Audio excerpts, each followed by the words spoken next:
सभी बच्चों को नमस्कार। तो आज अपने फिर से एक बार क्वेश्चन लेके आए हैं, तो ज़्यादा टाइम वेस्ट ना करते हुए क्वेश्चन को हल करते हैं। देखिएगा पहले क्वेश्चन में क्या लिखा गया है बच्चों कि शोषण के संदर्भ में निम्न कथनों पर विचार कीजिए। निम्न कथनों पर विचार कीजिए व सही विकल्प का चयन कीजिए। पहला लिखा गया है कि cytochrome B is a mobile electron carrier. नहीं, ये स्टेटमेंट गलत है। मोबाइल इलेक्ट्रॉन कैरियर नहीं है। मोबाइल इलेक्ट्रॉन कैरियर तो यूबिक्विनोन है। क्या होता अगर यहाँ पर यूबिक्विनोन के बारे में लिखा होता तो ये बात सही हो जाती। साइटोक्रोम बी को ऐसा बोलना बिल्कुल गलत है। CO2 is the end product of all type of, all लिखा है, देखो बच्चों क्या लिखा है, ऑल टाइप ऑफ रेस्पिरेशन। देखो ऑल टाइप नहीं है। जैसे मैंने एरोबिक की बात करता हूँ तब तो चलो मैं मान लिया कि CO2 एंड प्रोडक्ट के रूप में बनता है, जबकि आप किण्वन बोलते हो फर्मेंटेशन, किण्वन में जब आप लैक्टिक एसिड की बात करते हो, लैक्टिक एसिड फर्मेंटेशन की बात करते हो तो उसमें CO2 नहीं बनता है, तो एंड प्रोडक्ट कैसे हो सकता है। तो ये बात भी क्या हो जाएगी बच्चों, गलत हो जाएगी। चलो फिर आपके लिए क्वेश्चन है कि एक ऐसा मेटाबॉलिक पाथवे जिसमें CO2 नहीं बनता है, इसी चैप्टर के रिलेशन में है कि ऐसा कौन सा पाथवे है जिसमें CO2 नहीं बनता है। एक तो मैंने बोल दिया लैक्टिक एसिड फर्मेंटेशन है ना, उसमें CO2 नहीं बनता। एक और बताना है, आगे देखिएगा 3 number, Hans Krebs first elucidated the tricarboxylic acid cycle, यानी कि हैंस करेब ने सर्वप्रथम ट्राई कार्बोक्सिलिक अम्ल चक्र को स्पष्ट किया। बिल्कुल सही बात है, ये तो सही बात है। TCA है ना, क्रेब साइकिल TCA, इसी का दूसरा नाम क्या है, TCA सिट्रिक एसिड साइकिल भी इसी को कहते हैं। सक्सिनेट का फ्यूमेरेट में परिवर्तन होने पर एक अपचयित को एंजाइम का उत्पादन होता है। बिल्कुल सही बात है। क्या बनता है, FAD से क्या बनता है बच्चों, FADH2 बनता है। ठीक है, तो अपने पास C नंबर भी सही है, D नंबर भी सही है, तो कौन सा हो जाएगा, ऑप्शन नंबर 3 हो जाएगा। चलिए अगले क्वेश्चन पर चलते हैं। इसमें दिया गया है which of the given age pyramid reflect an increasing human population. देखो ये ग्राफ दिए गए हैं। अब इसमें पूछा गया है कि कौन सा ग्राफ है जो बढ़ती हुई जनसंख्या को प्रदर्शित कर रहा है। बढ़ती हुई जनसंख्या को बनाते हैं अपने इस प्रकार से पिरामिड शेप। ठीक है, पिरामिड शेप बनाते हैं। अब देखो पिरामिड शेप किस में है, पिरामिड शेप किस में है, तो जिसमें देखो पिरामिड में सबसे नीचे की ओर इस प्रकार से होता है कि अपने पास जो प्री रिप्रोडक्टिव है, प्री रिप्रोडक्टिव सबसे नीचे, फिर मैंने कहा रिप्रोडक्टिव और पोस्ट रिप्रोडक्टिव, इस प्रकार से ग्राफ वो जो प्री रिप्रोडक्टिव यानी कि बच्चे हैं वो सबसे ज़्यादा होना चाहिए, फिर लगभग 20 से 25 साल वाले रिप्रोडक्टिव उससे कम होना चाहिए, जो बूढ़े हो गए हैं जो 50 साल के आसपास है वो सबसे कम होने चाहिए। इस प्रकार का ग्राफ देखो किस में बन रहा है, तो मैंने कहा इस प्रकार का जो ग्राफ है वो 4th नंबर में बन रहा है, तो ऑप्शन हो जाएगा 4 नंबर। इसके साथ ही आप ध्यान रखिएगा कि घटती हुई जनसंख्या का और स्टेबल जनसंख्या का, स्टेबल बोले तो स्थायी जनसंख्या का ग्राफ को भी आपको ध्यान रखना है। जब आप इकोलॉजी में ग्राफ की बात करते हो जनसंख्या के, तो आपको मैंने बढ़ती हुई तो बता दिया है, अब आपको पता करना है कि जब घटती है तो उसमें किस प्रकार का ग्राफ बनता है, अगर स्थायी है तो उसमें किस प्रकार का ग्राफ बनता है। इस ग्राफ को कहते हो पिरामिड। पिरामिड शेप का ग्राफ बढ़ती हुई जनसंख्या को प्रदर्शित करता है। अपने भारत में पिरामिड कौन सा, पिरामिड, यही पिरामिड बनता है, पिरामिड शेप ग्राफ बनता है। ध्यान रखना क्योंकि अपनी पॉपुलेशन लगातार बढ़ रही है। देखो बच्चों आगे न्यू क्वेश्चन है, जिसमें लिखा गया है कि ब्रायोफाइट्स एंड ट्रेडोफाइट्स में कितनी बातें उभयनिष्ठ है, कितनी विशेषताएं उभयनिष्ठ है, बोले तो कॉमन है। देखो ब्रायोफाइट्स में और ट्रेडोफाइट्स की तुलना करें। पहले में लिखा गया कि वास्तविक पत्तियां, ट्रू लीव्स, देखो ट्रू लीव्स ट्रेडोफाइटा में तो है, ब्रायोफाइटा में नहीं है, तो ये गलत हो जाएगा। दूसरा लिखा है डिप्लॉयड स्पोरोफाइट, डिप्लॉयड स्पोरोफाइट, ठीक है, स्पोरोफाइट तो डिप्लॉयड ही होता है, स्पोरोफाइट तो डिप्लॉयड ही होता है। या फिर मैं कहूँ कि ब्रायोफाइट की जो डोमिनेंट स्टेज है वो तो गैमेटोफाइट है, गैमेटोफाइट है, जबकि ट्रेडोफाइटा की जो मेन डोमिनेंट स्टेज है वो क्या है बच्चों, स्पोरोफाइट है। क्या है, स्पोरोफाइट है। ठीक है, तो अब देखो डिप्लॉइड स्पोरोफाइट है, या फिर मैं कहूँ डोमिनेंट लिखते तो ज़्यादा अच्छा होता। ठीक है, चलो एक बार इसे मान लेते हैं। जैकेटेड सेक्स ऑर्गन, बिल्कुल सही बात है, जैकेटेड सेक्स ऑर्गन है। मोटाइल मेल गैमीट, ये भी है। हैप्लोडिप्लोइडिक लाइफ साइकिल, देखो ब्रायोफाइटा है, ट्रेडोफाइटा है, इन दोनों की लाइफ साइकिल कैसी है, हैप्लोडिप्लोइडिक लाइफ साइकिल है। एल्गी की लाइफ साइकिल अगुणितक बोले तो हैप्लोन्टिक है। ब्रायो और ट्रेडोफाइटा की हैप्लोडिप्लो है, जबकि जिम्नो और एंजियो की डिप्लोन्टिक है। तो ये बात भी क्या हो जाएगी, सही हो जाएगी। ठीक है, वास्तविक पतियों वाला तो स्टेटमेंट गलत हो गया। अब क्या दिया है कि 3 4 1 2, 3 4 1 2, तो 5 तो नहीं दिया, 5 तो नहीं जाएगा, 1 2 3 4, तो द्विगुणितक, या फिर मैं लिखता हूँ डिप्लॉइड स्पोरोफाइट तो होता ही है, डोमिनेंट स्पोरोफाइट कर लो यहाँ पर, डोमिनेंट स्पोरोफाइट की अगर मैं बात करता हूँ तो यहाँ पर अब क्या चला जाएगा, देखो डोमिनेंट स्पोरोफाइट है दोनों में, नहीं इसमें तो नहीं है, तो मैंने इसको कट कर दिया, बी नंबर गया, तो 3 सही हो जाएंगे, 3 चला जाएगा। देखो ब्रायोफाइट की मेन स्टेज या डोमिनेंट स्टेज गैमेटोफाइट है, इसलिए ब्रायोफाइट क्या है, हैप्लोइड प्लांट है। टेडोफाइटा की मेन स्टेज स्पोरोफाइट है, तो वो कैसे प्लांट हो जाएंगे, डिप्लॉइड प्लांट हो जाएंगे। इस प्रकार से अपने पास 1 नंबर ऑप्शन बिल्कुल सही हो जाएगा।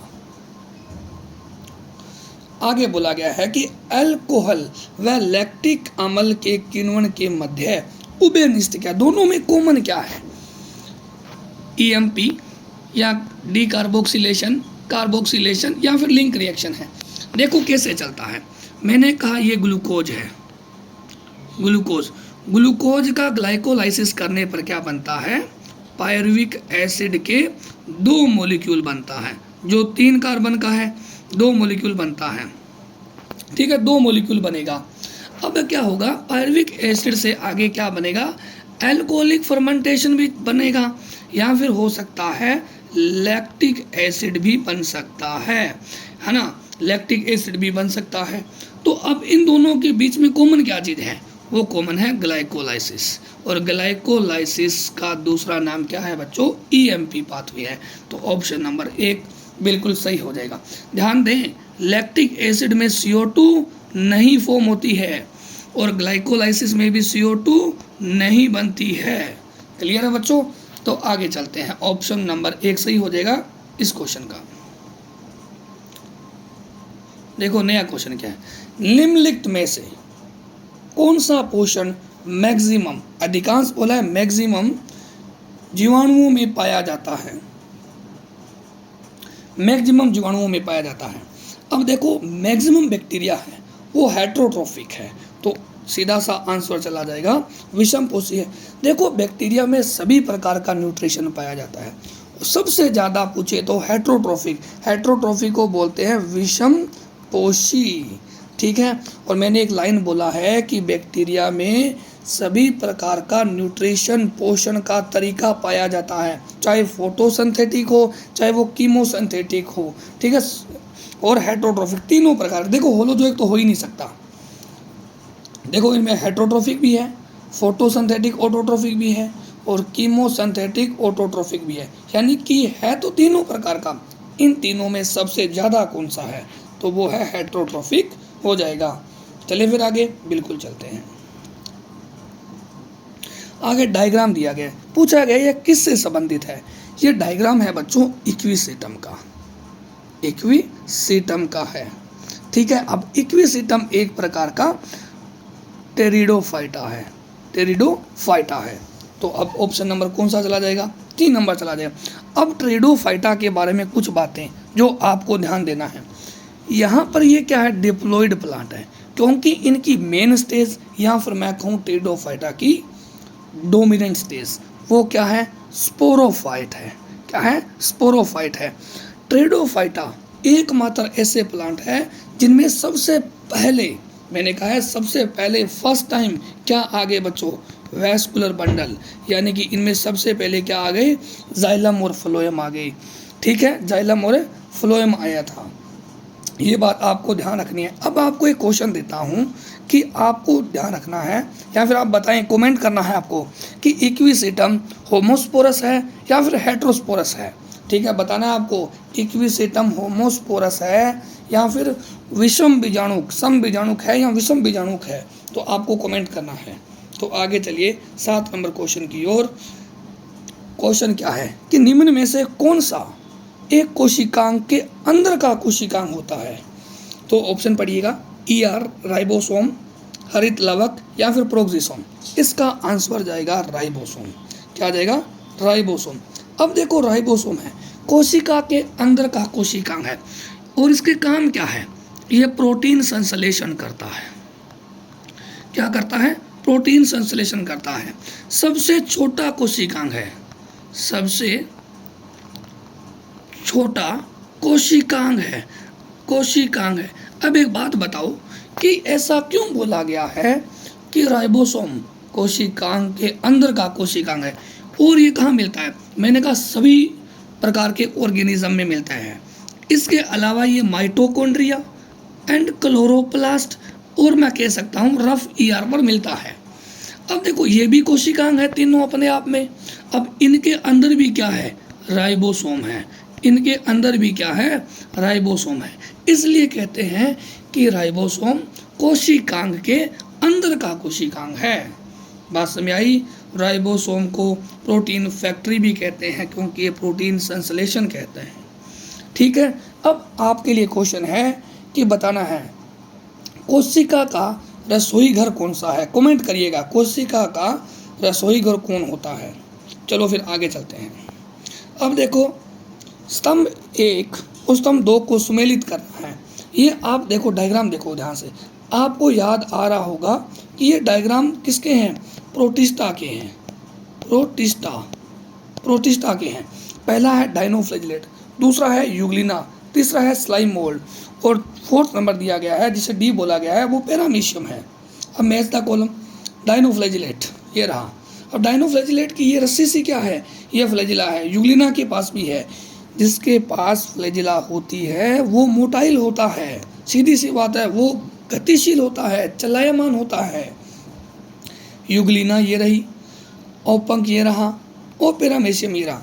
यानी कि ए का हो जाएगा 4th। ढूंढो 4th कहाँ है? ए का 4th में है, सेकंड में भी है, 4th में भी है। बी का 3 ये रहा। 2 नंबर ऑप्शन चला जाएगा। ठीक है, आपको बताना है कि प्रोटिस्टा में यूकैरियोट आते हैं या फिर प्रोकैरियोट आते हैं। अगर यूकैरियोट आ रहे हैं तो वो यूनिसेलुलर हैं या फिर वो मल्टीसेलुलर है, कमेंट करिएगा। आगे देखो नया क्वेश्चन आया है, यदि फल प्रेरित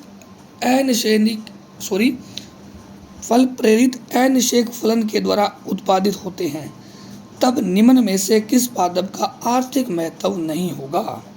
यानी कि आप कोई फ्रूट यानी कि प्रोड्यूस कर रहे हो, उसमें आपने इंड्यूस्ड पार्थेनोकार्पी कर दी है, तो कौन सा फ्रूट है जो आपके लिए महत्व नहीं रहेगा? देखो यहाँ पर मटर दिया है, अनार दिया है, सरसों दिया है और केला दिया है। आप ध्यान से पढ़िएगा, इंड्यूस्ड कर दिया है आपने पार्थेनोकार्पी, तो इसमें मैं कहूँगा कि यहाँ पर जाएगा अपने पास अनार। क्या चला जाएगा? अनार चला जाएगा। ठीक है, क्योंकि अनार के दाने ही तो होते हैं खाने के लिए, है ना। तो अगर आप अनिषेकी फलन कर दोगे तो इसमें क्या हो जाएगा? बीज नहीं रहेंगे, बीज ही अपने खाते हैं, तो ये तो काम खराब हो जाएगा। तो आंसर नंबर 2 पोमग्रेनेट। चलिए लास्ट क्वेश्चन की ओर बढ़ते हैं जिसमें लिखा गया है कि पेरिड्रम क्या है? पेरिड्रम के बारे में बताना है। देखो क्वेश्चन को पढ़िएगा ध्यान से। कंसिस्ट ऑफ फैलम, फैलोजन और फैलोड्रम। ये तो बिल्कुल सही बात है कि पेरिड्रम फैलम, फैलोजन, फैलोड्रम से मिलकर बनी होती है। Outer protective covering of monocot root, नहीं, अब नहीं हो सकती है क्योंकि पेरिड्रम है ना, ये सेकेंडरी ग्रोथ का प्रोडक्ट है। सेकेंडरी ग्रोथ का प्रोडक्ट है, यानी कि जब सेकेंडरी ग्रोथ होती है तभी पेरिड्रम बनता है, वरना नहीं बनता है। और आप तो जानते हो कि मोनोकोट में सेकेंडरी ग्रोथ नहीं होती है। एक्स्ट्रा स्टेलर रीजन है, बिल्कुल सही बात है। तो पहला और तीसरा ऑप्शन बिल्कुल सही हो गया, तो ऑप्शन नंबर जाएगा 4। ठीक है बच्चों, तो आज के अपने 10 क्वेश्चन कंप्लीट हो गए हैं और इसी प्रकार के क्वेश्चन देखने के लिए जुड़े रहिएगा हमारे साथ। धन्यवाद।